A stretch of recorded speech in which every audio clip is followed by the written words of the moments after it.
Hi everyone and welcome to our presentation. Today, our group will be presenting a project focused on one of the most pressing challenges in the energy sector, which how we can generate electricity in a way that is not only efficient but also sustainable and environmental friendly. This project is grounded in the principles of thermodynamics, particularly the first law, which states that energy cannot be created or destroyed, but it only can be transformed from one form to another. In power generation, this means converting energy sources like heat, sunlight, or biomass into electrical energy. So, biomass offers a balanced solution. It is a renewable energy resource made from natural materials like palm oil, waste, and food scraps, and minimal waste, which are widely available in Malaysia. So, when burned, biomass releases carbon dioxide, but this is mostly balanced with carbon dioxide absorbed by the plants during their growth, making it close to carbon neutral. Now, let's walk through the process flow of our proposed biomass power plant. The system begins with biomass storage, where natural organic materials like palm oil waste, wood chips, or agricultural residues are stored before use. These materials are then fed into a combustion chamber where they are burned to produce heat energy. The heat generated from combustion is then transferred to a boiler where it converts water into high pressure steam. This steam is then directed to a steam turbine. As the steam passes through the turbine, it causes the blades to spin, and this mechanical energy is used to drive a generator producing electricity. After passing through the turbine, the steam loses its energy and needs to be condensed back into water. It enters the condenser where cooling water from the cooling tower helps cool and condense the steam into liquid water.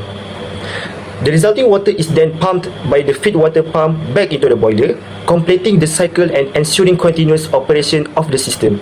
Meanwhile, the gases produced during combustion pass through the flue gas filter, which remove harmful particles and pollutants before releasing the cleaner gas through the chimney, reducing the environmental impact.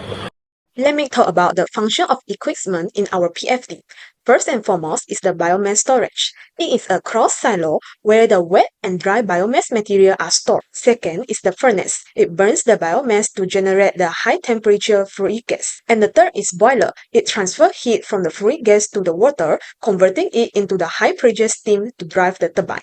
And the fourth is the steam turbine. It converts the thermal energy of the high pressure steam into the mechanical energy by expanding the steam across the turbine blade. And the next is the generator. It converts the mechanical energy from the turbine shaft into the electrical energy. And the next is condenser. It cools and condenses the low pressure exhaust steam from the turbine back into water using cooling water. It maintains the vacuum condition at turbine exit. And the next is feed water pump. It increases the pressure of condensed water from the condenser and send it back to the boiler. And the next is cooling tower. It releases the waste heat from the condenser water to the atmosphere, reducing the cooling water temperature before recirculation. And next is ash storage. It collects ash generated from biomass combustion in the furnace and prevents build-up and allow for safe disposal or reuse. And the last one is chimney. It safely discharges green fluid gas from the filter system into the atmosphere at a high elevation to disperse pollutants. For the calculation of thermal efficiency, we apply the concept of the Rankine cycle, which consists of four main components: the boiler, turbine, condenser, and pump. First, we assume that the mass of biomass produced per year is around 11.5 million tons, giving us a mass flow rate of 364.6626 kg per second. We also assume that both the pump and turbine operate isentropic and that the steam exiting the condenser is a saturated liquid. The steam is a saturated liquid. Therefore, the specific volume and the enthalpy are taken as VF and HF from table A5. At step 2, to calculate the isentropic pump work input, we use the formula W pump in equal to specific volume times P2 minus P1, which gives us 15.1399 kJ per kg. Since W pump in is also equal to H2 minus H1, we calculated H2 using this result. Now moving to step 3, where the temperature T3 is higher than the saturation temperature, indicating superheated vapor. So we go to the table S6 and obtain H3 and S3.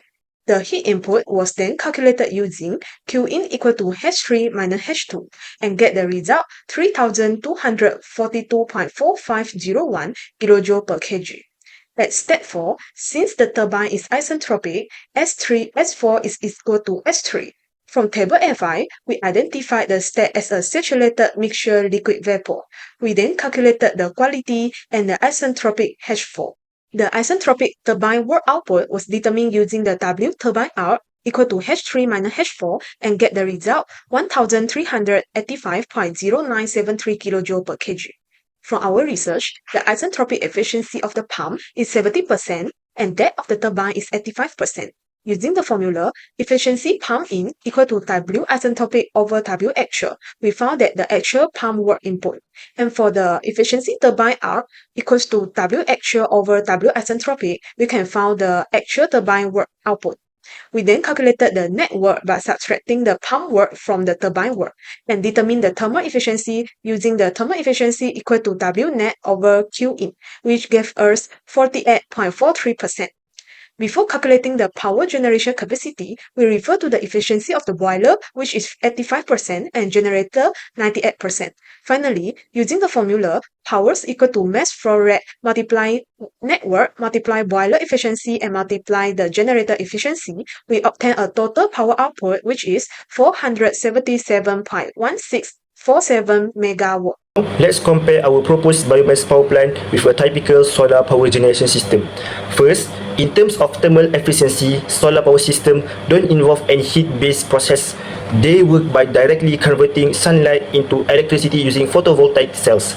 This means thermal efficiency isn't applicable for solar systems. In contrast, our biomass plant operates on a Rankine steam cycle and achieves a thermal efficiency on around 40.3%, which is quite significant for a renewable system that involves heat and mechanical energy conversion. When we look at capacity, the difference becomes even clearer. A typical solar power system may deliver around 40 megawatt of installed capacity with about 33.5 megawatt of actual output. In comparison, our biomass plant is designed to deliver approximately 437 megawatt of net electrical output.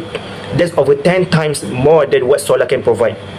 In terms of process cycle, solar energy uses direct conversion of sunlight through photovoltaic effect, which is clean but highly dependent on weather and time of day. Biomass, on the other hand, uses a Rankine cycle powered by biomass combustion, a proven thermal cycle that can operate 24/7 regardless of sunlight availability. When it comes to equipment, solar power requires panels, inverters and grid systems. Our biomass plant includes more components like boilers, turbines, condensers and cooling towers, but that also means we can store and regulate energy flow, unlike solar systems which are more intermittent unless paired with expensive battery storage. Regardless fuel sources, solar relies only on sunlight, which is free but inconsistent. Biomass use organic waste like wood chips, agricultural residues and animal manure. All of these are widely available in Malaysia. Lastly, about the environmental impact, solar power is known for having very low emissions. For capacity, we have 457 net electrical output for our proposed biomass power plant, and also for Jima power plant we have 1,400 megawatt net output, and then the process cycle, the two of these use Rankine cycle. We have biomass storage, furnace, boiler, steam turbine, condenser, generator, ash storage, and flue gas filter and cooling tower. Say heaters. So for fuel source, we have wood chips, agriculture waste, and animal manures. So for main fuel, we have coal, and also startup fuel, we have diesel. This project presents the design of a 477.17 megawatt biomass power plant based on the Rankine cycle, utilizes biomass as a sustainable fuel source. The system is designed for high thermal efficiency, approximately 48%, and require about 11.5 million tons of biomass per year. With effective emission control and ash handling system in place, the plant offers a clean and renewable alternative to fossil fuels, supporting both energy reliability and environmental sustainability.